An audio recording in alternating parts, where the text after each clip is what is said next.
इंदिराबाई बाबाराव कडू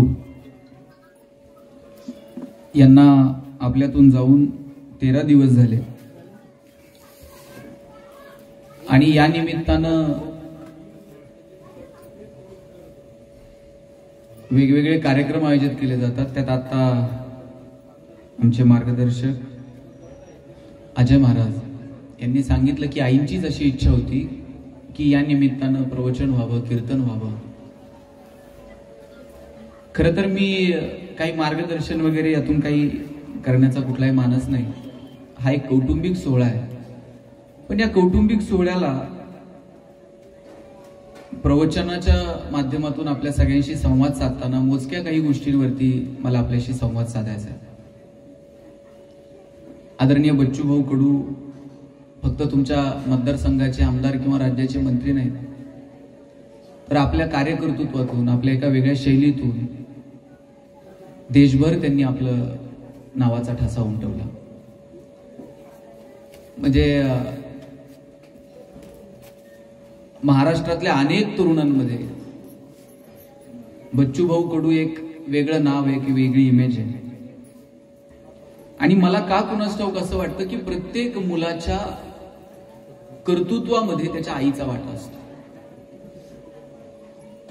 त्या मुलाला घडवण्याचं सामर्थ्य जर कोणात असेल ना, कुठल्याही मुलालाच काय घेऊन बसला तुम्ही, मी म्हणेल की घरातल्या कोणत्याही पुरुषाला, मग तो मुलगा असेल, नवरा असेल, भाऊ असेल, घरातल्या पुरुषाला कोणत्या पुरुषार्थात अडकून ठेवायचं ना, हे सर्वस्वी घरातली स्त्री ठरवत असते।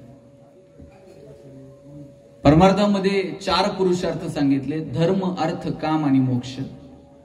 या 4 पुरुषार्थापैकी पुरुषानं कोणत्या पुरुषार्थात अडकायचं हे स्त्री ठरवत्या। घरातल्या स्त्रीनं जर ठरवलं नवऱ्याला, मुलाला धर्माकडे घेऊन जायचं, ती धर्माकडे घेऊन जाईल। तिनं जर ठरवलं याला निव्वळ अर्थकारणात अडकून ठेवायचं, त्याला काहीच सुचत नाही। तुम्ही जर म्हटलात साडी, त्याला काय करावं ते कळत नाही। तुम्ही म्हटलात गाडी पाहिजे, ते आयुष्यभर पळत राहत आहे। तुम्ही जर म्हटलात माडी बांधा, ते अर्थकारणातच अडकून राहत। आणि तुम्ही जर ठरवलं घरातल्या पुरुषाला मोक्षाकडे घेऊन जायचं, तर तो मोक्षाकडे सुद्धा जाईल। साधं उदाहरण सांगतो, तुलसीदास महाराजांनी तुलसी रामायण लिहिलं आणि तुलसीदास महाराज जंगलात गेले होते फळं आणायला। फळं घेऊन आले, घरात बायको नव्हती। आता त्या काळात म्हटले बायको जाऊन जाऊन पुढे जाईल, त्या काळात बचत गटाच्या मीटिंग नव्हत्या किंवा कुठल्याही वेगळ्या ऍक्टिव्हिटी नव्हत्या। म्हटले माहेरी गेली असेल, आणि म्हणून तुलसीदास महाराज तिला माहेरी आणायला गेले। पाऊस पडत होता, नदीला पूर आलेला होता, तो पूर ओलांडून पलीकडे गेले। ओलेचिंब झालेले तुलसीदास महाराज असे दारात पाहिले आणि बायकोनं विचारलं, का हो, पाऊस उघडल्यानंतर तर मी येणारच होते। तुलसीदास महाराज म्हटले, तू घरी नसलीस की मला करमत नाही म्हटले। बायको म्हटली, एवढं प्रेम करता माझ्यावर जेवढं प्रेम करताना त्याच्यात थोडं जरी प्रेम प्रभू रामावर केलं तर। बायको एक शब्द बोलली आणि तुलसीदासानं तुलसी रामायण लिहिलं। एवढी तुमच्या शब्दात ताकद आहे। हे झालं नवऱ्याच्या बाबतीत। मुलाच्या बाबतीत सुद्धा तेच आहे। पोरावरती सगळ्यात जास्त प्रभाव जर कुणाचा असतो ना, तर त्याच्या आईचा असतो। मुलीवरती प्रभाव तिच्या बापाचा असतो। असा अनुभव आहे एकंदरीत। पहा, मुलीला जर आई रागवली ना, तर ती फारसं लक्ष देणार नाही, पण मुलीला जर थोडं जरी वडील रागवले ना, तिला दिवसभर करमत नाही। ती 3दा आईकडे जाईल आणि सांगेल, आज बाबा रागवले मला। मुलीवरती वडिलांचा प्रभाव असतो आणि मुलावरती त्याच्या आईचा प्रभाव फार मोठ्या प्रमाणावर असतो। आपलं बालपण कुठपर्यंत माहित आहे? बालपण कधी संपतं बरं? कुणी म्हणेल शाळेत गेल्यावर बालपण संपतं, कुणी म्हणेल कॉलेजला गेल्यावर बालपण संपतं, कुणी म्हणेल नोकरीला लागल्यावर बालपण संपतं। मी म्हणेल बालपण आहे ना, वयानं कधीच संपत नाही। बालपण तेव्हा संपतं जेव्हा आई जाते। आई गेली का समजायचं आता आपण मोठे झालो, आपलं लहानपण संपलं। हट्ट करावं, मनातलं सांगावं, कधी रडावं, कधी रुसावं। मला सगळ्या महिला सांगा, माहेर कुठपर्यंत हो? जोपर्यंत माहेरात आई येतोपर्यंत। तुमचं सासर कितीही श्रीमंत असलं आणि तुम्ही माहेरी आलात, तुमच्या आईने कधी तुमची पिशवी रिकामी पाठवली का? आई त्यात 4 शेंगा घालून देईल, 4 वांगे घालून देईल। तिला वाटतं पुरीला मी काय वानवलं देऊ आणि नाही। माहेर तोपर्यंत जोपर्यंत माहेरात आई. नंतर भावानं किती मोठी गाडी पाठवली, मोठी हवेली बांधली, तरी मुक्काम करावा असं वाटत नाही. आई मुलाचं, आईचं त्या मुलीचं नातं हे जगा वेगळं आहे. जगापेक्षा आपल्याला जास्त कोण ओळखतं तर आपली आई ओळखते. जन्माला आल्यानंतर जग ओळखायला लागतो, पण जगापेक्षा 9 महिने जास्त आपल्याला आपली आई ओळखत असते.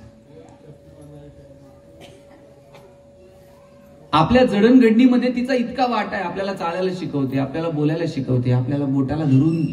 मला तर असं नेहमी वाटतं की ज्यांच्या ज्यांच्या घरात म्हातारी माणसं जिवंत आहेत ना, त्यांनी तोपर्यंत त्यांना जपावं. त्यांच्या नशिबानं घरात म्हातारी माणसं आहेत, त्यांनी त्यांना जपा. किती करते हो आई, किती किती प्रेम करते. मगाशी येताना मला संतोष पवार साहेब हे सांगत होते, म्हटले बच्चू भाऊ नेहमी सांगतात की लहानपणी काहीतरी खळं करत असताना ते शेताला आग लागली आणि इतका घाबरलो, म्हटले मी, असं वाटलं की आता घरातली माणसं मारतील की काय, आणि विहिरीत जाऊन उडी मारावी. मी विहिरीत उडी मारणार आणि त्यावेळेस कानावर आवाज आला, बच्चू. हाक मारली आईनं, मागं वळून पाहिलं आणि माझे प्राण वाचले. नाही तर मी त्याच दिवशी जीवाचं काही बरं वाईट केलं असतं. बघा, बाहेर तुम्हाला जग आमदार साहेब म्हणेल, तुम्हाला नामदार म्हणतील, पण घरात आई मात्र तुम्हाला बच्चू म्हणते.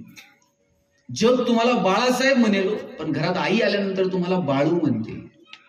ही उकाराची भाषा आहे साहेब. आणि उकाराची भाषा फक्त आई बोलत्या. आणि उकाराची भाषा अजून कोण बोललं माहितीये?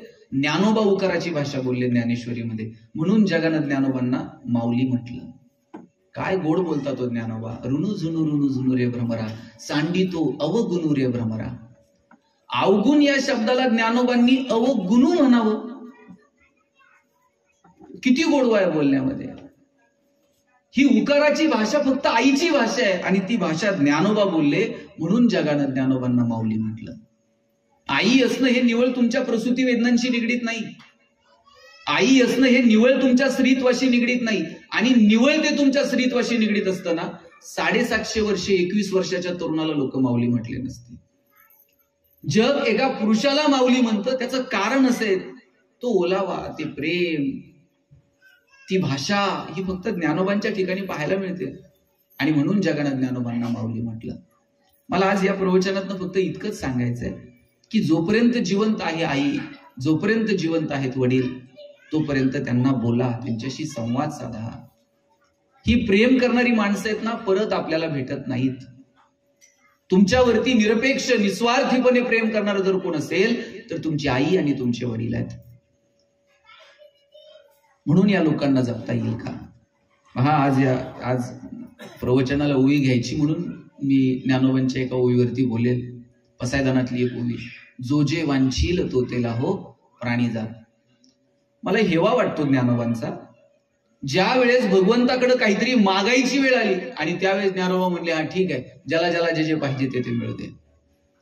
केवढा हा मनाचा मोठेपणा आहे हो, की ज्याला ज्याला जे जे हवंय ते मिळू दे. एवढं मोठं मन. आपल्याला जर देवाकडे काही मागायची वेळ आली तर आपण काय मागू देवाला? एक जणाला सांगितलं देवानं, म्हटलं तुला काय मागायचंय ते माग, पण एक अट आहे. म्हटलं काय? म्हटलं तुला जेवढं देईल ना त्याच्या दुप्पट म्हणला मी शेजारच्याला देईल. आणि ते म्हणला मला एक बंगला दे. म्हणलं तुला एक मिळेल ना, पण शेजारच्याला 2 द्यावं लागतील. म्हणलं हे काय पद्धत आहे? आणि मला एक गाडी आणि म्हणलं शेजारच्याला 2 देईल. यानं 8 दिवस विचार करून देवाला सांगितलं. म्हणला देवा ते काय नाही, म्हणला माझा एक डोळा जाऊ दे. म्हणला का? म्हणला ते शेजारच्याचे 2 गेले पाहिजे. ही मानसिकता आहे. पण ज्ञानोबांचं मन केवढं मोठं. अरे काय मागायचं? ज्ञानोबा म्हणले, जो जे वांछील तो तेला हो प्राणी जात. काय ते गोड आहे. पसायदानाचा पहिला शब्द काय आपल्याला सगळ्यांना माहिती आहे. पहिला शब्द काय पसायदानातला? आता. ज्ञानोबांचं शब्द सामर्थ्य एवढं मोठं आहे. पसायदानाची सुरुवात करताना पण, किंवा, म्हणून, परंतु, किंबहुना कोणत्याही शब्दानं करता आली असती, पण माऊली म्हणतात आता. आता हा निर्वाणीचा शब्द आहे. सगळा सप्ता बिप्ता आटपेल आणि मग अजय महाराज भाऊंला म्हणतील आता येतो. तुम्ही मंडळी आता जाताना काय म्हणाल? आता. आता हा निरोपाचा शब्द आहे हो. माऊली निघाले आणि मागायची वेळ आली तेव्हा निर्वाणीची अपेक्षा ज्ञानोबांनी भगवंताकडे व्यक्त केली आणि म्हटले आता. आणि मागताना ज्ञानोबा पांडुरंगाचे भक्त आहेत. महाराज ते आता पांडुरंग म्हणू शकले असते, आता विठ्ठला म्हणू शकले असते, पण जात धर्म पंथ या सगळ्याच्या पलीकडे जाऊन ज्ञानोबा म्हणाले आता विश्वात्मके देवे. आणि मागताना सुद्धा असं लाचार होऊन मागितलं नाही, पाया पडतो बाबा द्या तेवढं. अरे असं स्वाभिमानानं मागता तोषोनी मज द्यावे. हा वाग्यज्ञ तुमच्या समोर मांडलाय, याच्यावरती जर तुम्ही संतुष्ट असाल तर माझा अधिकार आहे म्हणून मी तुम्हाला मागतो, तोषोनी मज द्यावे पसायदा नाही. आणि पहिलं मागणं कुणासाठी मागितलंय ज्ञानोबांनी? आपल्याला जर मागायची वेळ आली तर नवरा बायकोसाठी मागल, बायको नवऱ्यासाठी मागल, दोघं मिळून पोरांसाठी मागताल, फार फार पुढे गेला तर मेहण्यासाठी मागताल. मागायची वेळ आली तर ज्ञानोबा पहिलं मागणं मागतात, जे खळांची व्यंकटी सांडो. जे दुर्जन आहेत, जे खल आहेत बाबा रे, त्यांची व्यंकटी सांडो. एक एक शब्द आहे ना ज्ञानोबांच्या पसायदानातला, त्याच्यावरती 2-2 दिवस 4-4 दिवस बोलता यावं इतकं सुंदर पसायदान आहे. सांडो शब्द का वापरला? ज्या गीतेवरती ज्ञानोबांनी टीका केली ज्ञानेश्वरीच्या रूपानं, ती गीता सांगणारा भगवान श्रीकृष्ण रणांगणात सांगतो, अरे आमचा जन्म कशासाठी आहे? सज्जनांच्या रक्षणासाठी, दुर्जनांच्या संहारासाठी, दुर्जनांना मारायसाठी आम्ही जन्माला आलो, हे भगवान श्रीकृष्ण सांगतो. आणि ज्ञानोबा काय म्हणतात? जे खळांची व्यंकटी सांडो, तया सत्कर्मी रती वाढो. वाढो कधी म्हणतात मला सांगा? वाढो आपण कधी म्हणतो? थोडस रोपट आहे, थोडस असलं तर वाढो म्हणतो, आणि अजिबातच नाही मग काय शब्द वापरला जातो? रुजो. माऊली रुजो म्हणू शकले असते, पण माऊली वाढो का म्हणतात? तया सत्कर्मी रती वाढो का म्हटलं माऊलींनी? त्याचं कारण असं आहे, माऊलींना खात्री आहे वाईटातल्या वाईट माणसाच्या ठिकाणी सुद्धा सत्कर्माची थोडी तरी वृत्ती शिल्लक आहे. आणि म्हणून ज्ञानोबा म्हणाले तया सत्कर्मी रती वाढो, भूता परस्परे पडो मैत्र जीवांचे. अरे ज्ञानोबा, मैत्र जीवांचे आता आम्ही फ्रेंडशिप डे हे असले साजरे करायला लागलो. शेकडो वर्षांपूर्वी ज्ञानोबांनी सांगितलं मैत्र जीवांचे. मी भाऊंचा एक व्हिडिओ पाहिला होता, मध्ये ते आंघोळ वगैरे घालताना, ते पाहताना अक्षरशः भारावून गेलो. म्हटलं हा ओलावा या असं वरून वरून नाही आणता येतो, पेपरला देण्यापुरतं किंवा फोटो काढण्यापुरतं ते लगेच जाणवतं. हे असलं आतून यावं लागतं. मग अशीच अमृते महाराज हे सांगत होते मला की तुमचा आणि आईंचा एक मला प्रसंग सांगितला की कुठे देवीला जाताना देवीसाठी म्हणून दोघं आई आणि मुलगा भाऊ आणि ते गेले साडी घेऊन, आणि देवीला साडी द्यायची तर बाहेर देवीच्या मंदिराच्या बाहेर जे काही मागणारी लोक असतात त्यातल्या एका बाईच्या अंगावरती साडी नाही नीट, तिची साडी फाटलेली आहे. तर ते म्हणले मग आत देण्यापेक्षा इथंच देऊन टाकू. आणि भाऊनी आणि त्यांच्या आईनं बाहेरच्या त्या बाईला साडी घातली. हे आतून यावं लागतं. या असलं वरवर चिपटून ती नाही कळता येत. मला वाटतं हे पोरांच्या मनात जर बिंबवायचं असेल ना, आणि तुम्हाला सांगतो सांगून भाषण देऊन आणि मोठमोठे सुविचार लिहून येणारी पिढी तशी वागत नाही. आपण जसं सांगू तसं येणारी पिढी वागणार नाही. आपण जसं वागू ना तसं पोरं वागतील. भाऊंच्या आईनं नुसतं सांगितलं नसेल की आपण असं करावं तसं करावं, स्वतः ज्यावेळेस ती देवीला चालवलेली साडी एखाद्या स्त्रीच्या अंगावरती घाल त्यावेळेस कळतं की अरे नाही, इथं देव आहे, इथं परमेश्वर आहे, या माता माऊलीमध्ये सगळं आहे.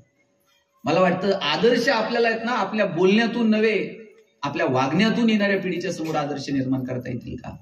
मला वाटतं याच्यासाठी प्रयत्न करावा. आणि तुम्ही मंडळी तर किती नशीबवान होतो, तुकडोजी महाराज, गाडगे बाबा या भूमीतले. अहो गाडगे बाबा नंतर संत नाही परत.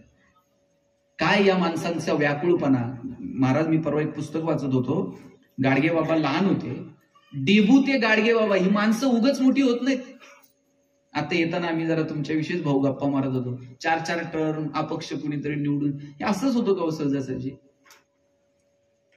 माणसं मोठी होतात ना, त्यागाशिवाय माणूस मोठाच होऊ शकत नाही. तुम्ही किती फार फार तर तुम्ही 2-5 दिवस कुठेतरी मिरवाल, कुठेतरी एखादी दुसरी पदं भेटतील, पण फार मोठं व्हायचं असेल ना तर त्याग सोडून तुम्हाला भगवंत कुणालाही मोठं करत नाही.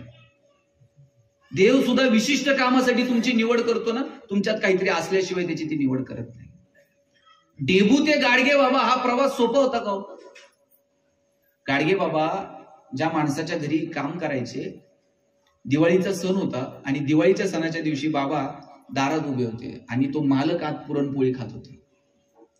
बाबा असेच उभे राहिले आणि मालकीनीने विचारलं, डेबू काय करून राहिला जी? गाडगे बाबा काहीच बोलले नाही. आणि थोडा वेळ राहून म्हणले, मालक जसं तुपासंग पोळी खातायत ना जी, तशी मला पण खायची.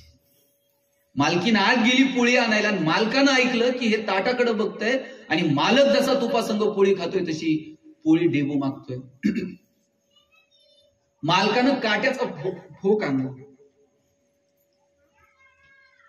गाडगे बाबांना म्हटलं, हात पुढं कर डेबू. असे 2 हात पुढं करायला लावले. आणि तुला पोळी खायची ना जी? काट्याच्या फोकानं सपासप वार केले. रक्त भांबाळ झाले बाबांच्या हात. डोळ्यातून एक टिपका गाळला नाही. दगडावरती जाऊन बसले. रस्त्याने एका जाणाऱ्या माणसाने विचारलं, डेबू काय करून राहिला जी? काही नाही जी, मालकानं दिलेली पोळी तुपासंग खातो ना जी म्हणे. आणि हातातले काटे काढत बसले. दुःखाचा साधा उल्लेख सुद्धा गाडगे बाबा करत नाही की मालकानं मला माऊलींनी साधं दुःख सहन केलं. मला एक ओवी सांगा माऊलींच्या ज्ञानेश्वरीतली की जिथं माऊली द्वेष व्यक्त करतात, संताप व्यक्त करतात. एकदाच चिडले ते फक्त आणि ताटी लावून बसले. पण ज्ञानेश्वरीमध्ये एक सुद्धा कुठे शब्द असा नाही की मी माझं दुःख वेदना व्यक्त केल्या. गाडगे बाबांना विचारलं, काय करून राहिला? बाबा म्हणले, नाही मला कुणी मारलं. काय नाही, मालकानं तुपासंग पोळी दिली म्हणले खायला, ती खात.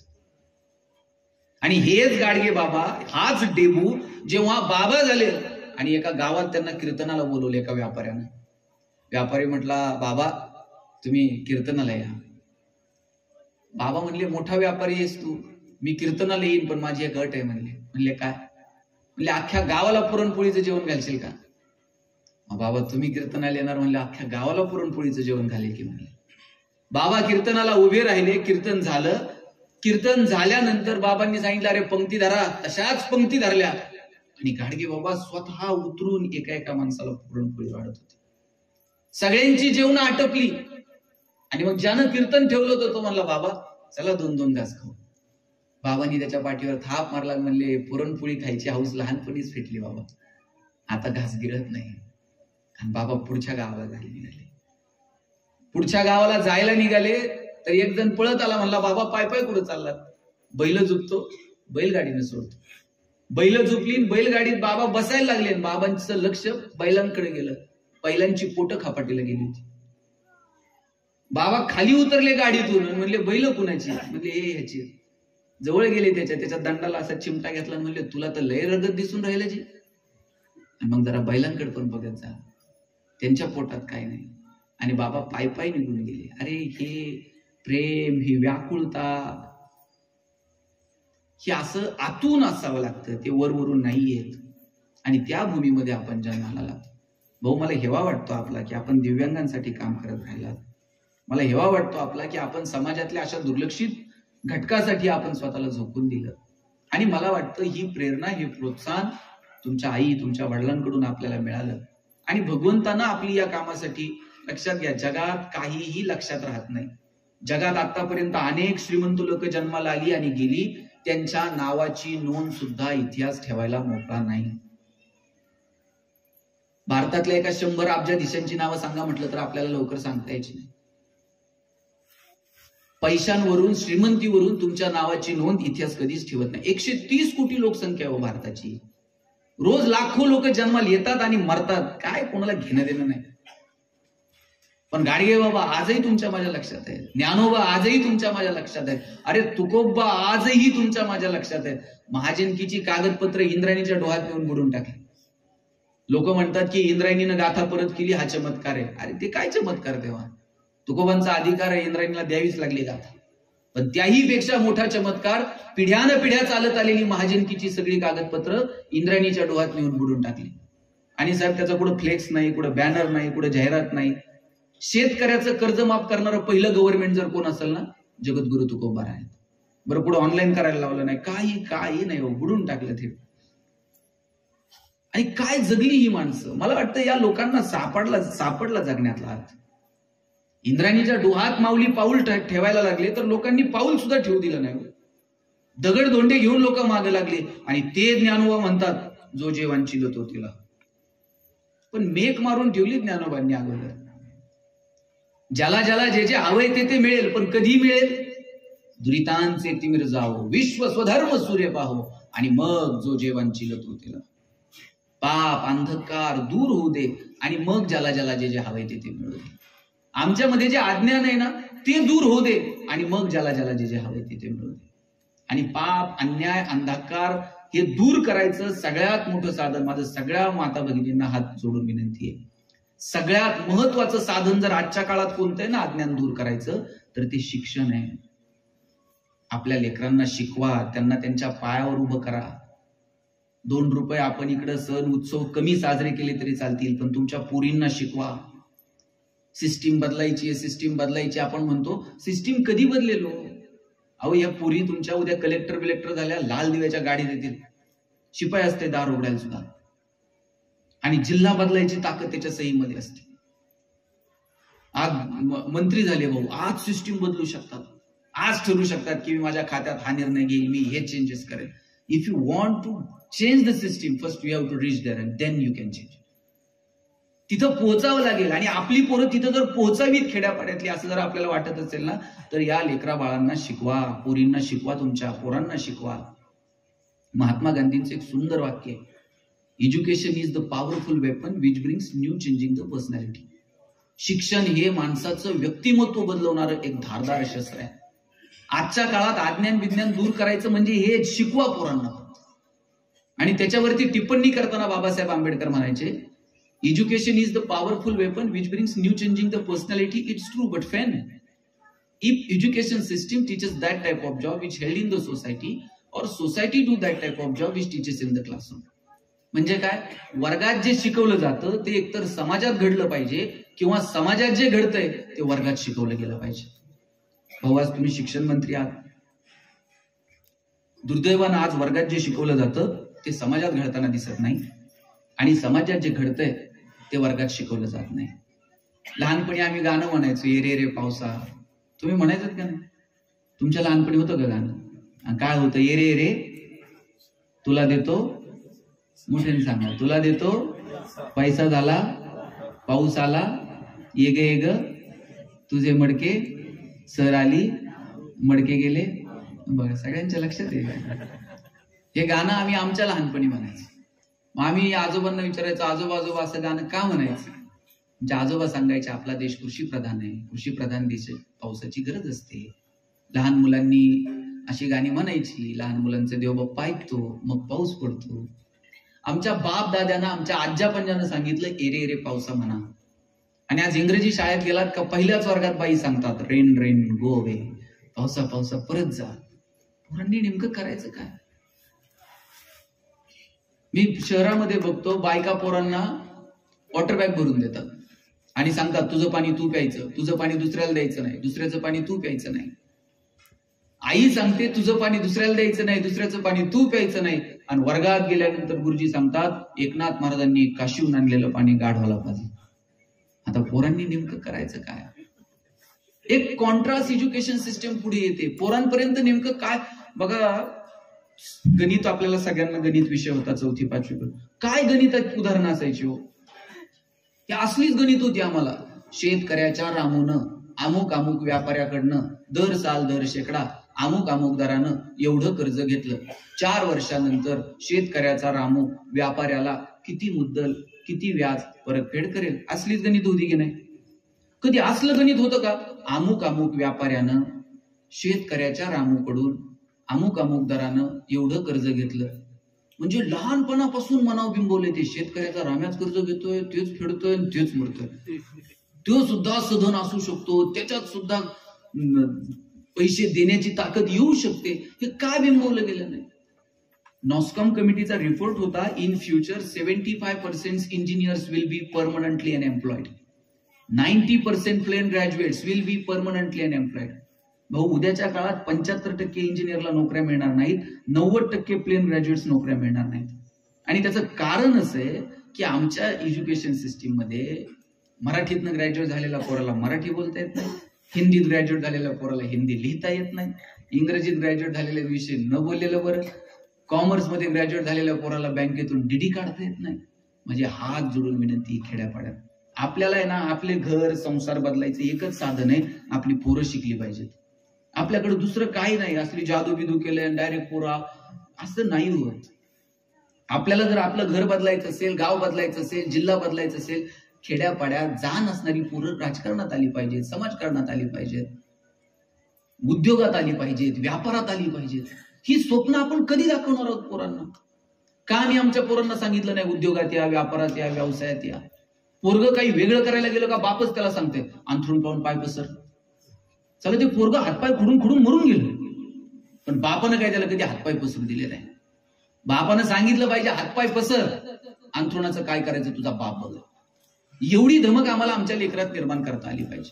मला सांगा, शहाजी राजांनी शिवाजी राजांना काय असे 200 किल्ले, हे 2 लाखाचा फौज फाटा आणि हे सिंहासन आणि राजा आता बसा बरं का तुम्ही उद्यापासून छत्रपती, असं केलं का? अरे शहाजी राजे, जिजाऊ, शिवाजी राजांच्या मनात फक्त धाडस निर्माण केलं लढायचं. शिवाजी राजांच्या अगोदर काय शूरवीर नव्हते का? अनेक शूरवीर होते, राजांपेक्षाही शूरवीर होते, पण त्या काळात लढाईचं कुणी डेअरिंगच करायला तयार नाही. आपलं आपलं स्वराज्य असू शकतं एवढं स्वप्न बघायचं सुद्धा कुणी धाडस दाखवत नव्हतं. जिजाऊंची भूमिका महत्वाची, आईची भूमिका फार महत्वाची. आईनं सांगितलं शिवाजी राजांना, राजे स्वराज्य निर्माण करावं लागेल. अफजल खानाच्या भेटीला जाताना शिवाजी राजे थोडे अस्वस्थ झाले. काय म्हणायचं त्या आईच्या काळजाला? आई पुढे येऊन सांगते, राजे अस्वस्थ होऊ नका, तुम्हाला जर काही बरं वाईट झालं ना, संभाजीला गादीवरती बसवेल आणि स्वतः मी राज्यकारभार बदल. काय म्हणायचंय आईच्या काळजाला? आणि कशासाठी हे सगळं? आज संध्याकाळी 7:30-8 वाजता तुम्ही सगळ्या महिला इथं दिमाखात बसताय ना, याचं कारण आहे स्वातंत्र्य, याचं कारण आहे स्वराज्य. शहाजी राजांचे भाऊ होते खेळोजी राजे, त्यांची पत्नी आंघोळीला गेली तर परकीयांच्या सैन्याने उचलून नेलं तिला. ही अवस्था होती महाराष्ट्रामध्ये स्त्रियांची. एवढं काय सांगू तुम्हाला? एक प्रसंग सांगतो फक्त. जिजाऊ गरोदर होत्या. जिजाऊ जाधव आणि भोसले घराण्याचं प्रचंड वैर होतं. जाधव शहाजी राजांच्या मागे लागले होते, शोधत होते पुढे शहाजी राजे, आणि गरोदर असणाऱ्या जिजाऊंना सुरक्षित कुठे ठेवायचं म्हणून जुन्नरला, शिवनेरीच्या पायथ्याला जुन्नरला विश्वासराव म्हणून त्यांचे नातेवाईक होते. शहाजी राजांनी जिजाऊंना तिथं ठेवलं. लखोजी जाधवांना कळालं की शहाजी राजे आलेले. लखोजी जाधवांनी अख्ख्या जुन्नरलाच वेढा घातला. विश्वासरावांच्या दारात जाऊन उभे राहिले, विचारलं पुढे शहाजी भोसला, लपून बसले का? विश्वासराव म्हणले भोसल्यांवर अजून ती वेळ आली नाही लपून. म्हणले मग पळून गेले असतील. दोघांनी एकमेकाच्या विरोधात समशेरी काढल्या, एकमेकांवर धावून जाणार. गरोदर असणाऱ्या जिजाऊ पुढे आल्या आणि जिजाऊ म्हणाले, आबा किती दिवस आपण आपलीच शस्त्र आपल्याच लोकांच्या डोक्यावर चालवायची आणि या सुलतानांनी या सगळ्या शाह्या भोगायच्या. बापाचा हात हातात घेतला, स्वतःच्या कपाळावर ठेवला आणि सांगितलं, हे शत्रुत्व ना, माझ्या कपाळावरचं कुंकू पुसा आणि संपून टाका हे शत्रुत्व. लखोजी जाधवांनी जवळ घेतलं जिजाऊंना आणि सांगितलं, पुरी तुझ्या कुंकवाला हात घालणार नाही. हे शत्रुत्व संपेल ते माझ्या मरणानंतरच. जसं माझं रक्त तुझ्यात आहे ना, तसं जाधवांच्या कुळीला बांधलंय. पण चल निघतो आता. जायला निघाले लखोजी जाधव. जिजाऊंनी थांबवलं. स्वतःच्या हातानं जीव घातलं. म्हणले आजच्या दिवस मुक्काम करा, उद्या फक्त गडावर बाबा मला पोहोचला. दुसऱ्या दिवशी लखोजी जाधवांनी जिजाऊंना गडावरती पोहोचवलं आणि सांगितलं, जिजा तुझ्या नवऱ्याने जरी मला बोलवलं नाही ना तरी निरोप धाड, पोराचं तोंड बघायला मी नक्की येईन. ते लखोजी जाधव गेले. आणि आता पुढचा प्रसंग ऐका. ह्याच जिजाऊंचे हे लखोजी जाधव, तुमच्या जवळचे सगळं म्हणून सांगतो. लखोजी जाधवांना आणि त्यांची 3 मुलं, अचलोजी, राघोजी आणि यशवंतराव. चौथा होता बहादूरजी, तो आईजवळ थांबला. पण या 3 मुलांना आणि लखोजी जाधवांना सुलतानानं वरती दरबारात बोलून घेतलं. जाधवांनी मुजरा केला. सुलतान दरबारातून निघून गेला आणि ठरल्याप्रमाणे समोर उपस्थित असणारे मुकर्रब खान, मोती खान, फर्राद खान धावून आले, सपासप वार केले आणि 3 मुलं जाधवांची आणि लखोजी जाधव रक्ताच्या थापड्यात कोसळले. एक स्त्री म्हणून फक्त विचार करा, जिजाऊंच्या कानावरती ही बातमी जेव्हा गेली असेल की आपले 3 तरणेबांड भाऊ आणि वडील एकाच दिवशी कपटानं मारले गेले, आपल्या भावजाया, आपली आई विधवा झाल्या, आपलं माहेर संपलं, काय काय परिस्थिती झाली असेल जिजाऊंची? काय म्हटली असती एखादी आई? माझ्या घराचे हाल झाले, शहाजी राजे इकडे तिकडे आहेत, शिवबा यांच्या नादाला लागू नको, हे काय साधं प्रकरण नाही. पुढे त्या अफजल खानाच्या नादाला लागतो, पुढे शाहिस्त खानाची बोटं कापायच्या फंदात पडतो. आपण मिटून घेऊ आपापसात, जरा समझोत्याने आपला आपलं एखादा सुपा परगाना अजून एखादी जहागिरी वाढून घेऊ, आरामात जगू. ज्या पुण्यामध्ये मुरार जगदेवनी नांगर फिरवला, गाढवाचा नांगर फिरवला, त्याच पुण्यामध्ये जिजाऊ शिवबाला सांगतात सोन्याचा नांगर फिरवा. त्याच शिवबाला आऊसाहेब सांगतात स्त्रियांकडे जर वरती डोळे करून कुणी बघितलं ना, त्याला मुसक्या बांधून दरबारात हजर करा. अरे आईनं पेरावं लागतं, लक्षात ठेवा. तुम्ही जे पेरणार आहात तुमच्या मुलांच्या बाबतीमध्ये ते उगवणार आहे. तुम्ही तुमच्या पोराला सांगा बरं, राजा गरिबीत राहिलो तरी चालेल पण वाईट मार्गाने रुपया कमवू नको. पैसे कमवायचेत ना, जेवढे कमवायचे तेवढे कमव, पण वाईट मार्गाने आपल्याला कमवायचं नाही. तुम्ही आत्ता तुमच्या पोराला सांगा, आयुष्यभर त्याच्या लक्षात राहतंय बघा. बाप म्हणून तुम्ही तुमच्या पोराला सांगा की राजा 2 रुपये कमी कमवले तरी चालतील पण माझी मान कधी शर्मेनं खाली जाणार नाही ना, असं वाग. ते पोरग लक्षात ठेवतोय की बाप मला असं सांगतोय, बापानं असं वागलंय. काय पेरायचं हे आपण ठरवावं लागतं. जिजाऊंनी सांगितलं शिवबाला, राजे आपल्याला स्वराज्य निर्माण करावं लागेल, जनतेचं राज्य आणावं लागेल. लढत राहिले राजे, लिंबू टिंबू पोरं गोळा केली, त्यांच्या हातात समशिरे दिल्या आणि प्रतिज्ञा घेतली स्वराज्याची. त्या काळी प्रतिज्ञांना महत्व होतं, शब्दांना महत्व होतं, त्या घेतल्या जात होत्या, पाळल्या जात होत्या. आता शब्दांविषयी न बोललेलं बरं. तुम्ही प्रतिज्ञा घेता की नाही शाळेत? काय, भारत माझा, सारे भारतीय माझे, माझ्या देशावर माझे. रोज घेता की नाही प्रतिज्ञा? प्रतिज्ञा रोज घ्यायची असते का? एकदाच घ्यायची असते आणि आयुष्यभर पाळायची असते. मंत्री झाल्यावर एकदाच शपथ झाली ना, आता रोज थोडीच असते. एकदाच देतात आणि सांगतात आयुष्यभर पाळा. शाळेत रोज प्रतिज्ञा असते. ते गुरुजीला माहिती आहे, ते रात्रीत नाही विसरते, उद्या परत प्रतिज्ञा करा. बरं, ती प्रतिज्ञा घेताना पण ती पोरग त्याच्या खांद्यावर हात ठेवते, ती त्याच्या खांद्यावर हात ठेवते. त्यांना प्रतिज्ञाही कळत नाही, फक्त ती फॉर्मॅलिटी म्हणून. प्रतिज्ञेला सुद्धा मग अरे शिवबानी मावळ्यांनी एकदाच प्रतिज्ञा घेतली स्वराज्य निर्माण करू. तानाजी प्राण दिले हो स्वराज्यासाठी. पोराचं लग्न बाजूला ठेवलं तानाजीने, म्हटलं नाही आधी लग्न कोंडाण्यास. राजे तुम्ही विशाळगडावरती पोहोचा. बाजी प्रभू उभा टाकला, जोपर्यंत राजे पोहोचत नाहीत आम्ही श्वास सुद्धा सोडणार नाही. काय शिवा नावी समाजात जन्माला आलेला पोरगा. राजे तुम्ही पोहोचा, मी जातो शिवाजी बनून. त्याला माहित नव्हतं का 2 मिनिटात 5 मिनिटात आपण ओळखले जाऊ, आपण खरे शिवाजी नाही होत. आणि ओळखल्यावर काय त्यावेळेस कोर्टन कचेऱ्या होत्या का? राजे मी जातो बरं का, पण तेवढं वकिलाचं बघा, हायकोर्टात जावं लागेल, सुप्रीम कोर्ट, अरे तू जा मी सोडवतो तुला, असं होतं का? शिवाकाशीला माहित नव्हतं का मेल्यावर, तिथं गेल्यावर थेट मृत्यूच आहे म्हणून? अरे ओळखला गेला, सपासप वार झाले आणि मरताना म्हटला बहादर. अरे जगताना शिवा नावी म्हणून जगलो, पण मरताना मात्र शिवाजी महाराज बनून मरते. ही निष्ठा होती आणि ही पेरली हो. शिवाजी राजा आहे ना, अद्भुत रसायन आहे. लक्षात, तुम्ही मॅनेजमेंट मधला कोणताही कन्सेप्ट घ्या, आपण इतके नशिबवान आहोत ना की आपल्याला ज्ञानोबा तुको बघायला मिळाले, आपल्याला शिवाजी संभाजीराजांचा इतिहास. जगात आदर्श शोधायचीच गरज नाही हो.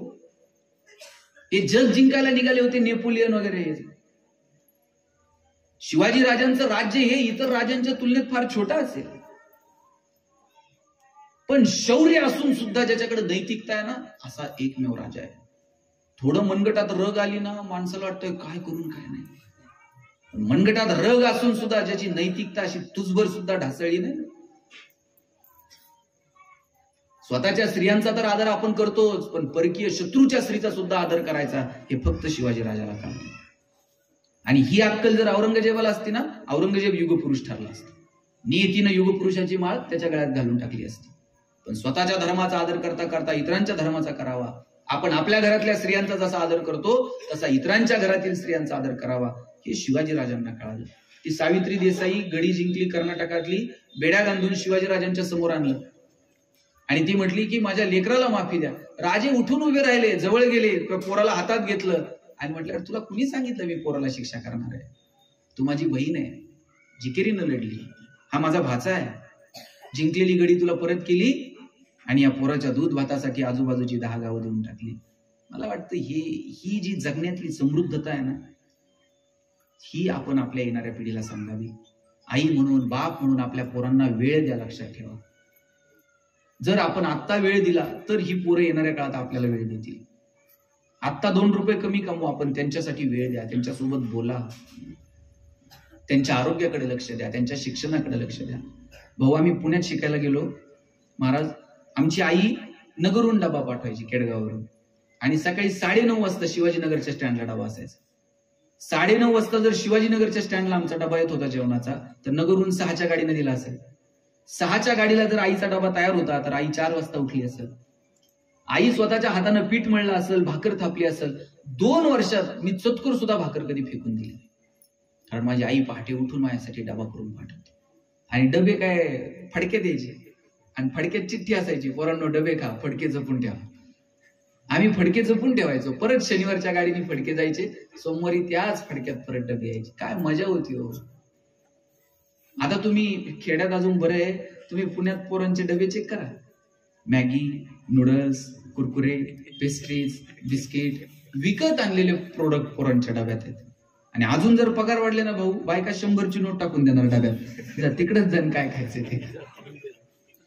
इथपर्यंत येऊ नये. मुलांबरोबर आपला स्पर्श असला पाहिजे. माहेरी गेलात आणि आईनं नुसता असा गालावरून हात फिरवला, बरं वाटतं की नाही? त्या आईच्या स्पर्शाची किंमत तुम्ही कशातच करू शकत नाही. तो स्पर्श आपल्याला आपल्या लेकरांसोबत ठेवता येईल का? मोठा विचार, मोठी स्वप्न आपल्याला आपल्या मुलांना देता येतील का? मी सांगतो, जिजाऊंनी स्वप्न पाहिलं स्वराज्याचं, म्हणून शिवाजी राज्य ते प्रत्यक्षात आणू शकले, हे लक्षात घ्या.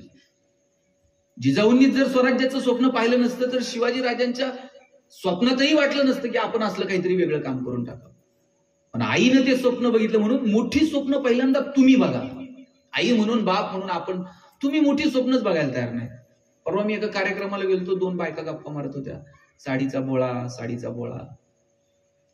तुमच्याकडे आहे का असे? मी म्हणलं काय साडीचा बोळा म्हणजे काय, नवीन कंपनी आहे का साडीची? ती म्हणली बाबा तसं नाही, लग्न सराईमध्ये एखाद्या बाईनं आहेराच्या बदल्यात न घालायजोगी साडी दिली, कधी तशीच जपून ठेवायची, तिच्याच पुरीच्या लग्नात करायची.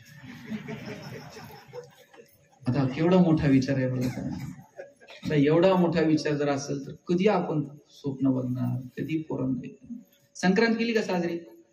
झाली का? संक्रांत केली की नाही आता जानेवारीमध्ये? रथसप्तमीपर्यंत तुमचा हळदी कुंकू चालतं. हिनं तिच्याकडे जायचं, तिनं हिच्याकडे यायचं. हिने तिला 4 आण्याचा कंगवा द्यायचा, तिने तिला 8 आण्याची वाटी द्यायची. त्या वाटीत खाता येत नाही, त्या कंगव्याने हिचरता येत नाही. मला कळते असे हेच वाण आहे. त्यांनी वाण सुद्धा बदलला. चहाची गाळणी, पावडरचा डबा. चहाच्या गाळणीनं चहा गाळता येणार, पावडरच्या डब्याला बीळ पडना.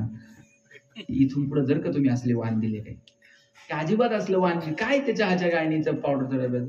त्या दिवशी तुम्ही तुमच्या ग्रामसेवकाला फोन करा, आरोग्य खात्यात फोन करा. संक्रांतीच्या दिवशी सगळ्या महिला एकत्र या, हिमोग्लोबिन चेकअपचा कॅम्प ठेवा, आरोग्याच्या संदर्भाने विचार करा, आहारशास्त्रावर एखादं व्याख्यान ठेवा, एखाद्या डॉक्टरला बोलवा, बाबा आमच्या आरोग्याच्या संदर्भाने काहीतरी. कधी बदलणार आहोत आपण? तुम्ही जर धडधाकट आहे ना, तर आयांनो, तर तुमचं घर धडधाकट आहे, तर समाज धड. तुम्ही सगळ्या जगाची काळजी घेता, पण तुम्ही तुमच्या आहार कधी असं ठरवलंय का, आज मला जे आवडेल ते मी बनवेल? सकाळी कुणाला विचारता भाजी काय करायची म्हणून?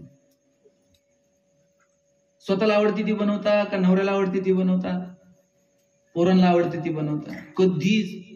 माझा दावा आहे तुम्ही जगतच नाही. माहिती आहे, स्वतःच्या आहाराकडे लक्ष. हिमोग्लोबिन कधी चेक केलं तर आठवतंय का?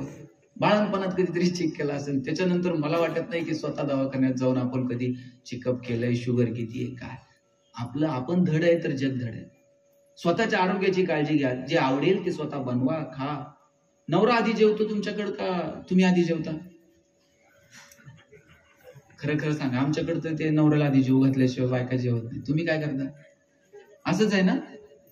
ती आल्याशिवाय मी जेवणार नाही. किती प्रेम आहे हो तुमचं. ते पार तिकडं धाब्यावर करगुटा तुटूस तर दणकून हाणून येत आहे. ते आल्यावर नाटक करते तुमच्यासोबत 2 घास खाल्ल्याचं. ते लय प्रेम आहे ना, त्याला आल्यावर 2 भाकरी परत थापून द्या.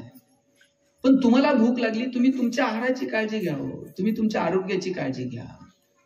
घरात जर एखादी गरोदर स्त्री असेल तर तिला चांगला आहार द्या. का तिला दिवसभर ब्युटी पार्लर मध्ये नेऊन बसवायचं? तिला चांगला आहार दिला तर मूल चांगलं जन्माला. आमची ती अंगणवाडी ताई दारादारात जाऊन सांगते, बाई ते मूल जन्माला आल्याबरोबर अर्ध्या तासाच्या आत अंगावर पाजा, ह्या आयनच्या गोळ्या घ्या. ते सासूनं बाळातपणात PhD केलेली असते. ती तसल्या आयनच्या गोळ्या बिळ्या खाऊ देत नाही. एवढं काय, ती परत त्याच्यात ते सांगते लगेच अंगावर पाजू नका. म्हणजे मग काय करायचं? नाही म्हणले ते मधाचं बोट आणा, मधाचं बोट लेकराला चाटवा. बरं ते मध 6 महिन्यापूर्वी आणलेलं असतं, आणून दिशेदारूच्या बाटलीत ठेवलेलं असतं, मग ते मधाचं बोट त्या लेकराला चाटवायचं. कधी बलशाली पिढी जन्माला येणार, कधी सुदृढ पिढी जन्माला येणार? मुलांच्या आरोग्याच्या संदर्भानं काय विचार करायचा ना, मला वाटतं ते ठरवा. आणि मी आपल्या सगळ्यांना या निमित्तानं असं सांगणार आहे की आपल्याला माऊली जसं म्हणतात ना, जो जे वांछिल, ज्याला ज्याला जे हवं येते ते मिळू दे ना, हे जग कोण कुणाला द्यायला नाही हो, आपला आपल्याला मिळवायचं. त्याच्यासाठी कमालीचा आत्मविश्वास आपल्याला आपल्या लेकरांमध्ये निर्माण करता येईल का?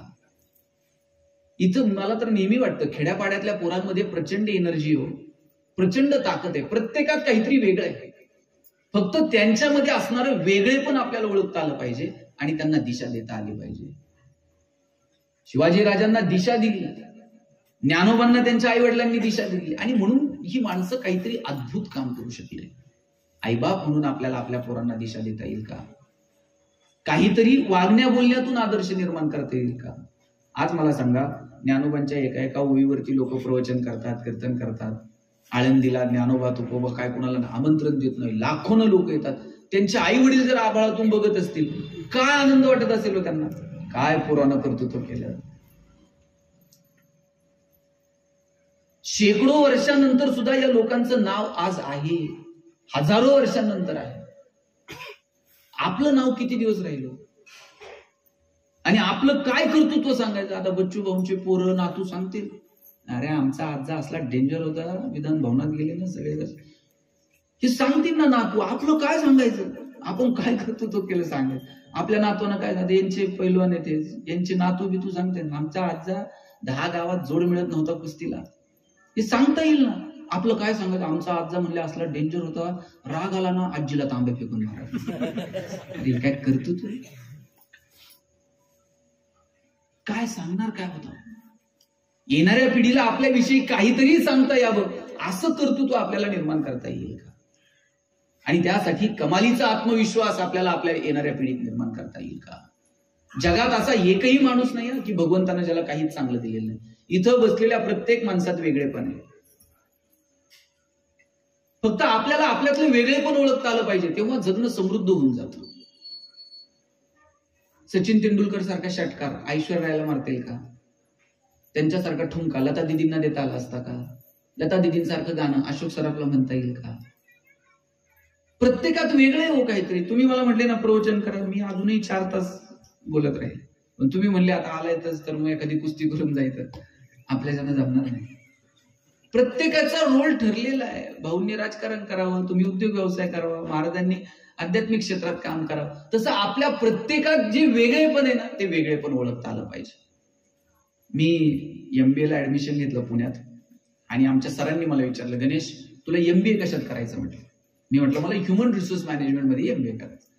मग ते वर्गात प्रत्येकाला विचारायचे कोण MBA कशात करणार. आमच्या वर्गात एक बोबडं बोलणार पोरग होतं, त्याला विचारलं तुला MBA कशात करायचं. म्हटलं मला मार्केटिंग मध्ये MBA करायचं. म्हटलं सर म्हटले तुला नीट बोलता येत नाही, तू मार्केटिंग मध्ये काय, कॉमर्स बॅकग्राऊंड आहे, फायनान्स मध्ये MBA कर. वर्गात उठून उभं राहिला, म्हणला असल कळणार तर मार्केटिंग मध्ये MBA कळणार नाही तर शिकणार नाही.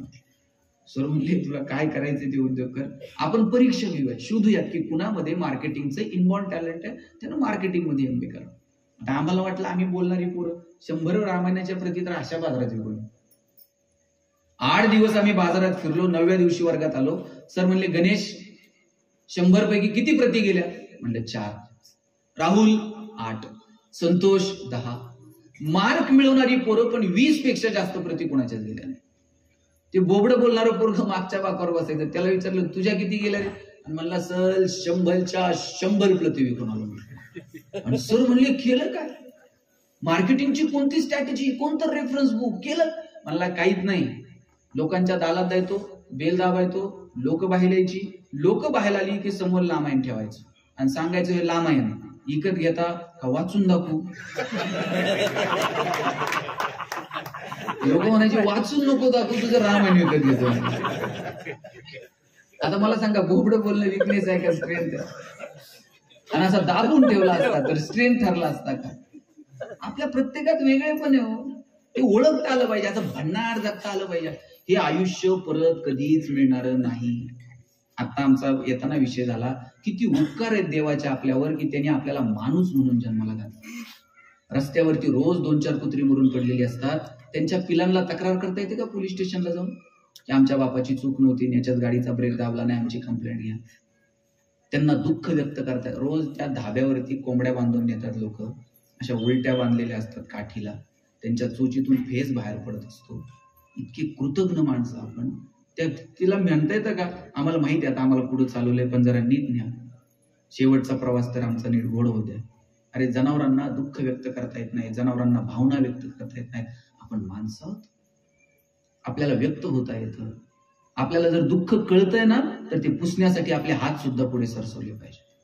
भाऊ आपण दिव्यांगांसाठी काम केलं, आपल्याला ते दुःख कळालं.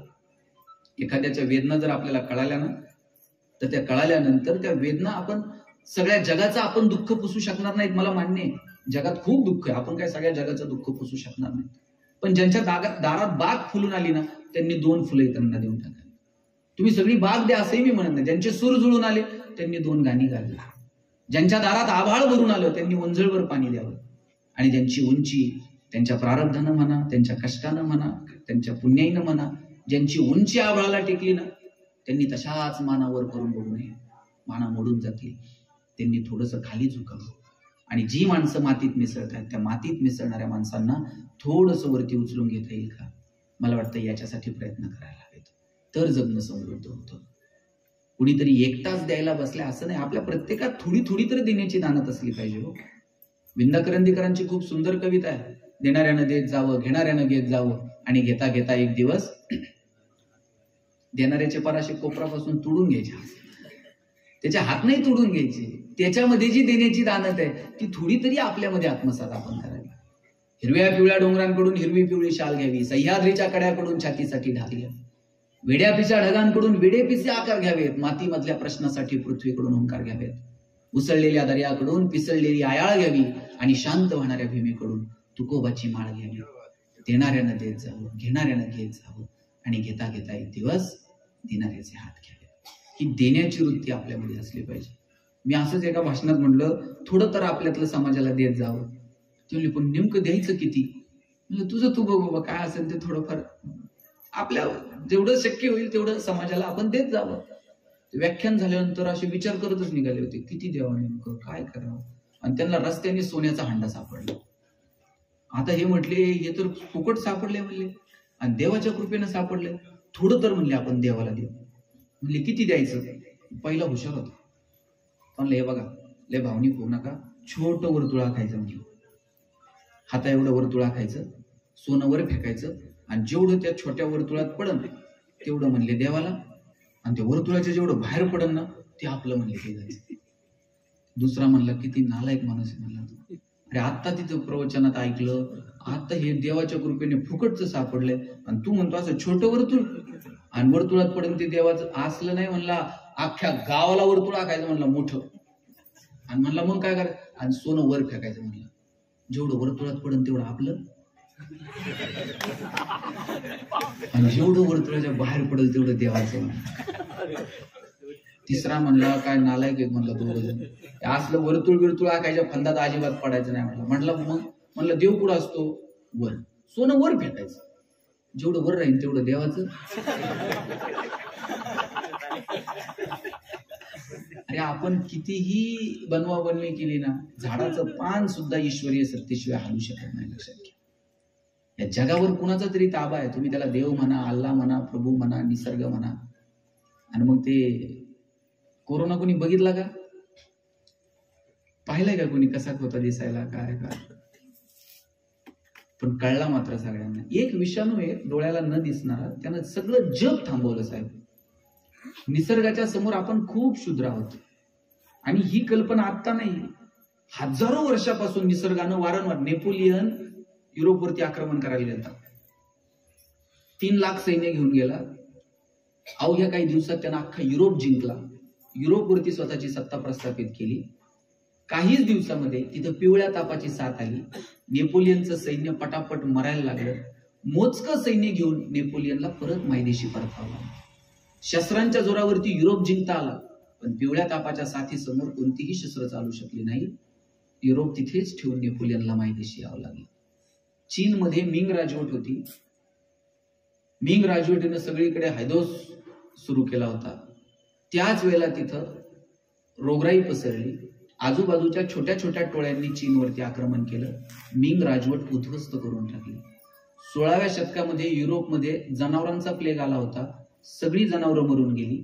जनावरांवरती आधारित असणारे उद्योग व्यवसाय लयाला गेले. लोकांना रस्त्यावरती यावं लागलं. किती उदाहरणं सांगू तुम्हाला. निसर्गाच्या समोर माणूस खूप क्षुद्र आहे. वारंवार निसर्गानं जाणून, आणि ह्या वेळेस तर इतकी पक्की जाणीव करून दिली की निसर्गानं सांगितलं मास्क लाव, तोंड सुद्धा दाखवू नको, तुझं तोंड पाहायची सुद्धा इच्छा नाही, इथपर्यंत निसर्गानं माणसाला आणून ठेवलं. आपण ओरबडून घेतलं हो सगळं. वृक्षवल्ली आम्हा सोयरे वनचरे, त्या काळात तुकोबा सांगतात हो की निसर्ग आमच्यासाठी, आम्ही निसर्गासाठी आहोत, हे आमचे सगळे सोयरे आहेत. साधू संतांना कळ. शिवाजी महाराजांनी पत्र लिहिलीत. इथं खेड शिवापूरला आमराई उभी करायची होती. राजांची पत्र आहेत, आमराई करा, पण अगोदर पाण्याची सोय करा. पाण्याची सोय झाल्याशिवाय आंबे लावू नका. शेतकऱ्यांना पत्र आहेत, झोपताना वात विझून झोपा, उंदीर येईल, पळत सुटेल, वात तोंडात घेईल, गवताची काडी पेट घेईल, पक्ता पक्ता गंज पेट घेईल. निसर्गातल्या छोट्या छोट्या गोष्टींवरती ह्या लोकांनी काम केलं. आम्ही गावात गेलो ना, मला आठवतंय गावात नदी होती, तिथं आम्ही असे गुडघी टिकून पाणी प्यायचो.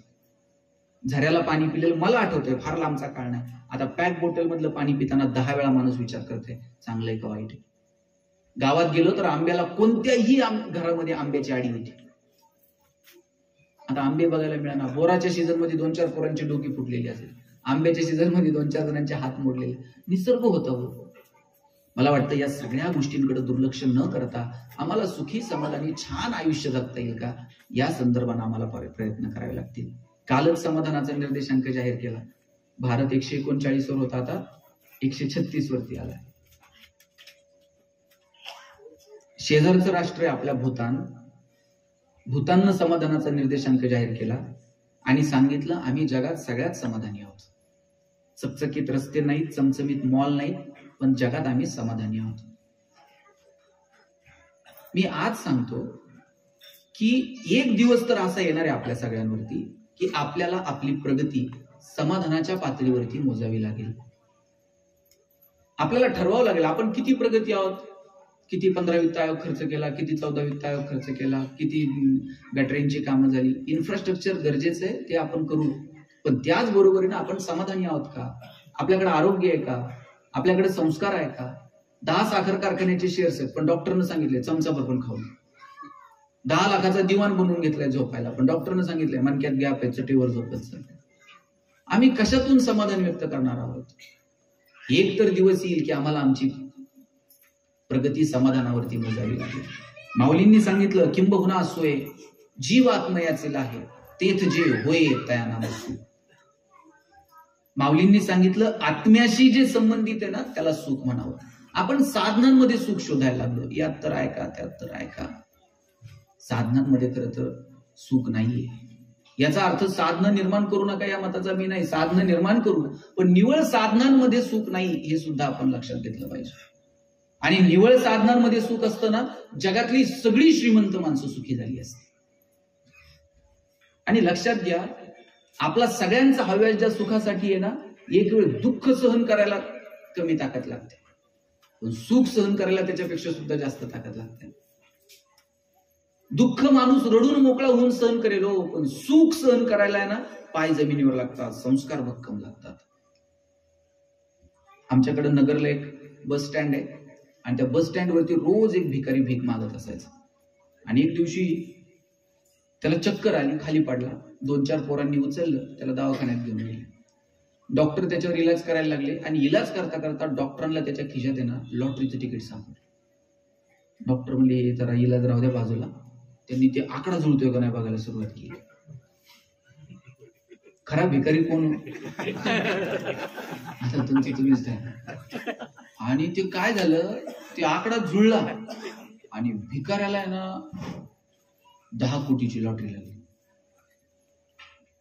आता 10 कोटीची लॉटरी लागल्यावर डॉक्टर म्हणला याला जर सांगावं 10 कोटीची लागली तर अटॅक येऊन मरायला बसलाय. म्हणजे सुख सहन करायला जास्त ताकद लागते. डॉक्टर म्हणले 10 कोटी नाही, आपण जरा हळूहळू थोडं थोडं सांगू म्हणले.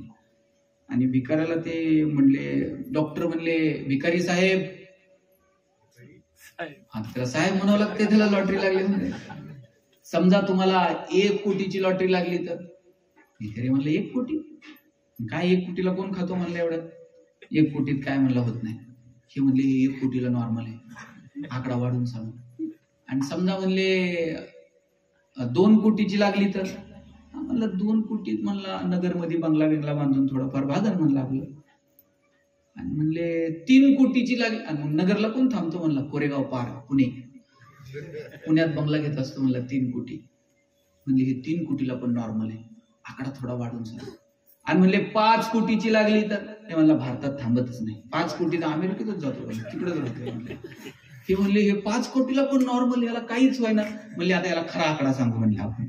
आणि म्हणले खरं सांगा. आणि 10 कोटीची लॉटरी लागली तर? भिकारी म्हणला डॉक्टर माझं 5 मध्येच भागते, 10ची लागली ना उरलेले 5 त्याला देऊन टाकीन ज्यांनी पहिल्यांदा ही बातमी सांगितली. हे ऐकल्यावर डॉक्टरला अटॅक आला. खरं सांगा, दुःख सहन करायला जेवढी ताकद लागते ना, त्याच्यापेक्षा जास्त ताकद सुख सहन करायला लागते. म्हणून सुख सहन करण्यासाठी अपेक्षित असणारा संस्कार, सुख सहन करण्यासाठी अपेक्षित असणाऱ्या गोष्टी ह्या याच वयात आपल्या मुलांना द्या.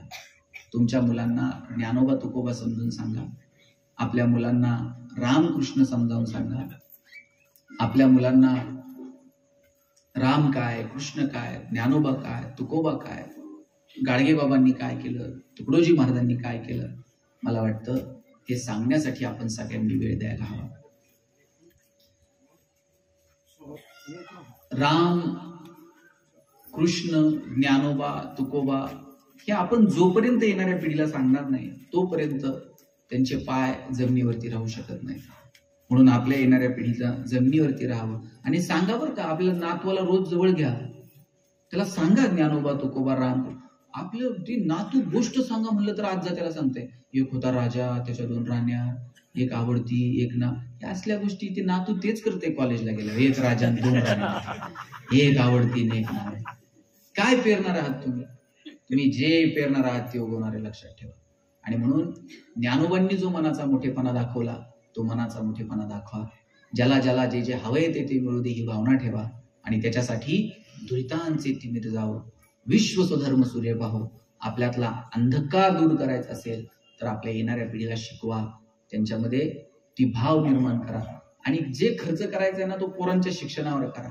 जत्रा खत्रा, पाहुणे रावळे, आहेर, दुनिया, भानगडी याच्यात 2 रुपये कमी खर्च करा, पण पोरांच्या शिक्षणाला मात्र मागं पुढे बघू नका. लेकरं शिकली पाहिजेत आपली. साहेब, पोरांचं आता आपण मंत्री आहात या विभागाचे, गावागावांमध्ये मंदिरही पाहिजे, सगळे पाहिजे, पण गावागावातल्या शाळा साहेब इतकी वाईट अवस्था आहे गावागावांमध्ये शाळांची. लोक इकडे कशालाही वर्गणी करतील, पण गावातली शाळा बांधायला 2 रुपये द्या म्हणला ना मग मात्र लोक पुढे येत नाही. आपल्या गावातल्या शाळा सुधारल्या पाहिजेत, याच्यासाठी लक्ष द्या. आपल्या मुलांना काय शिकवायचं याच्यावरती लक्ष द्या. का बरं आपल्या गावातल्या शाळेचं इन्फ्रास्ट्रक्चर चांगलं असू नये? माझ्या गावातली शाळा 1954 साली बनली, त्याच्यानंतर परत प्राथमिक शाळेला डाग दिली.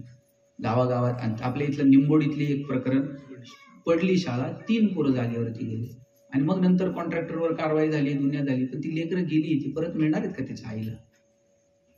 म्हणून गावातल्या शाळांचं इन्फ्रास्ट्रक्चर कसं सुधारत, ज्याच्या हातात दानत आहे ना त्यांनी शाळेला कम्प्युटर द्या, त्यांना शाळेला वह्या पुस्तकं द्या. इकडं तिकडं खर्च करण्यापेक्षा आपल्या बरोबरीनं गावातली 2 पोरं शिकतील का? मला वाटतं याचा विचार करा. ज्याच्याकडे ऐपत आहे ते मोठ्या शाळेत टाकतंय, म्हणजे ज्याची ऐपत नाही त्यांना पोरं चांगली शिकवायची नाही का? मला वाटतं त्यांना सुद्धा चांगलं शिक्षण मिळालं पाहिजे, याच्यासाठी प्रयत्न करा. आणि परत एकदा सांगतो, जास्त वेळ घेत नाही आपला, तुमच्याकडे परमेश्वराच्या कृपेनं 2 रुपये आहेत, ते चांगल्या कामासाठी खर्च करा. श्वास थांबल्यानंतर खर्च करायची मुभा नाही. देव इतका सुंदर वागलाय, शेवटचे 5 मिनिट घेतो फक्त. देव इतका सुंदर वागलाय आपल्यासोबत, जन्माला येण्याची बातमी ते 9 महिने आधी सांगते, पण मरायची बातमी 1 मिनिट पण आधी देव सांगतो का? देवानं जर 9 महिने आधीच पत्र पाठवलं असतं की बाबा तुमचं आता आटपलंय आणि तुम्ही हिशोब करून घ्या, आपण 9 महिने वाट बघितली असते का? पत्र आल्याबरोबर माणसं गेली असती. आणि ते देवाकडे हिशोब करायला एकच आहे वर्षानुवर्ष चित्रगुप्त. त्यांनी परत रिक्रुटमेंट सुद्धा केली नाही. न्यायला पण यम एकटाच आहे. समजा यमानं जर आपल्यासारखे 4-5 खाली ठेवले असते, बरं ते खाली ठेवताना म्हणले असते यांची टीईटी घ्या. बरं ते टीईटी घ्यायची म्हणजे इतका घोळ परत आणि त्यातून पास झालेले जर यमानी खाली ठेवले असते, त्यांनी सुईनी माणसं नेली असते का? ते म्हणले असते तू त्या पार्टीचा आहे, तुला आजच नेतो, तू उद्या नाही, तू 50 दे, तुला परवा नेतो म्हणले असते. देवाकडे एकच आहे यम, वरती चित्रगुप्त एकटाच आहे हिशोबाला. ते बरोबर हिशोब करेक्ट कार्यक्रम केला जातो. जायच्या अगोदर सगळ्या गोष्टींचा हिशोब करून इथंच तिकीट काढून जावं लागतं. म्हणून मस्त जगा, आयुष्य खूप सुंदर आहे. ज्यांच्याकडे भगवंताच्या कृपेनं बरी परिस्थिती आहे त्यांनी सगळं नाही, त्यातलं थोडं तरी समाजाला चांगल्या कामासाठी देता येईल का याचा विचार करा. साहेब, आमच्याकडे एक माणूस आहे, त्याच्याकडे सोन्याची वीट होती, सोन्याची. आयुष्यभर रुपया खर्च केला नाही. घरात असं खड्डा खांदून ठेवायचं, पुरायचं, दर रविवारी बघायचं आहे का नाही आणि लपून ठेवायचं. पण त्यानं कधी बायकोला साडी घेतली नाही, पोराला शिकवलं नाही, काय रुपया खर्च नाही केला, एकदम चेंगट. आणि एक दिवशी वीट गेली चोरीला, आणि वीट चोरीला गेल्यानंतर रडायला लागला.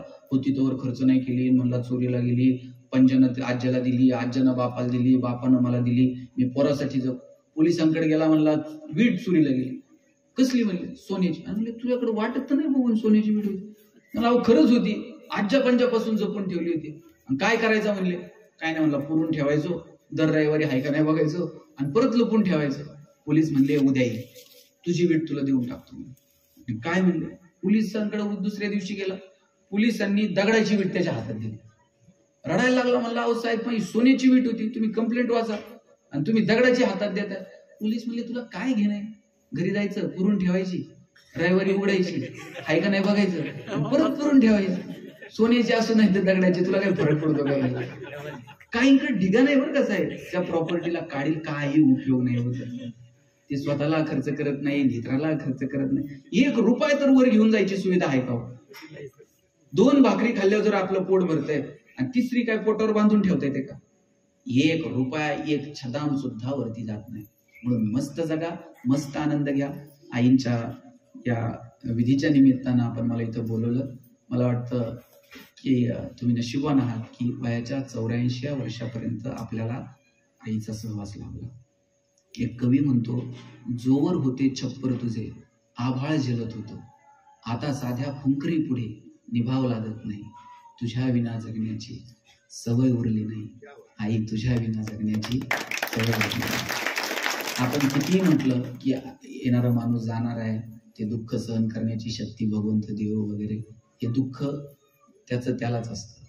म्हणजे हे दुःख कधीही भरून निघणार नाहीये की आई आयुष्यातून जाते. आणि मला वाटतं ज्यांच्या नशिबानं ती आज आहे त्यांनी तिला जपा, तिच्याशी संवाद साधा आणि दुःख व्यक्त न करता आनंदानं जगायला शिका. साहेब, सगळ्यांचीच परिस्थिती श्रीमंती असते असं नाही. गरिबीत जन्माला आला ना, श्रीमंत व्हा, पण रडत बसू नका. छोट्या छोट्या गोष्टींचा आनंद घ्यायला शिका. साहेब, माझे वडील शिक्षक होते आणि आमचं घर पत्र्याचं होतं. बरं, आमचा पत्रा असा होता, वर हात केला का पत्र्याला हात लागायचा. आम्ही आमच्या आईला म्हणायचो, आई सगळ्यांची घर स्लॅबची आणि आपल्या एकट्याच पत्र्याचं का? ती म्हणायची, तुझे वडील शिक्षक आहेत म्हणून घर पत्र्याचं. म्हणलं शासनाचं GR आहे का शिक्षकांनी स्लॅबची घरं बांधायची नाही? ती म्हणायची, कार्ट्या नशीबवान आहेस पत्र्याच्या घरात जन्माला आला. म्हटलं का? ती म्हणायची, बघ, घर गरम व्हायला लागलं का तुला कळतं उन्हाळा सुरू झालाय, घर गळायला लागलं का तुला कळतं पावसाळा सुरू झालाय. शेजारच्या स्लॅबच्या घरात उन्हाळा कळत नाही, पावसाळा कळत नाही.